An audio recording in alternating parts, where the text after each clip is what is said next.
Right, I've now changed the aerials over, so I've got the 2 wire aerials on that one. So again, firing up my ignition tester.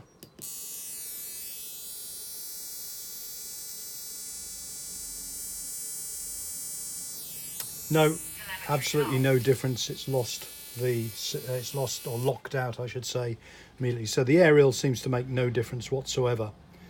Although it's interesting to note that it's this part of the board where it picks up more interference. So something on this side of the board is where the problem is. And again, talking to John and in conversation, we had a chat yesterday, a long chat about it.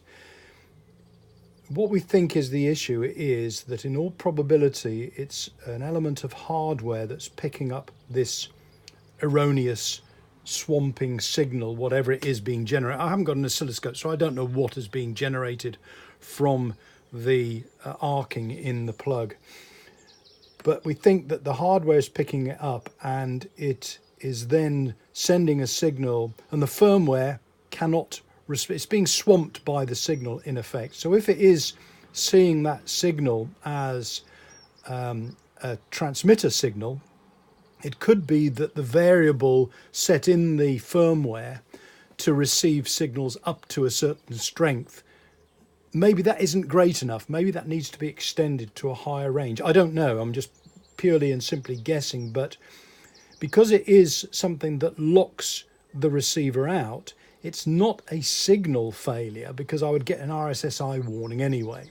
It's not that. It's something that's being induced into the receiver, if that's the right phrase, and then a result of that is the firmware locking out. So it's very much like, as John put it yesterday, the Windows blue screen of death.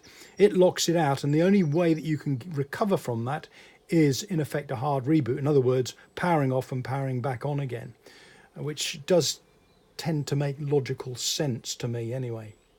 Okay, so the next thing I'm going to test is, it was raised on the forum, I think by Bob, is what about using a redundancy bus? So I've got my redundancy bus here, which I'm going to plug both receivers into, and let's see what happens then. So back in a moment.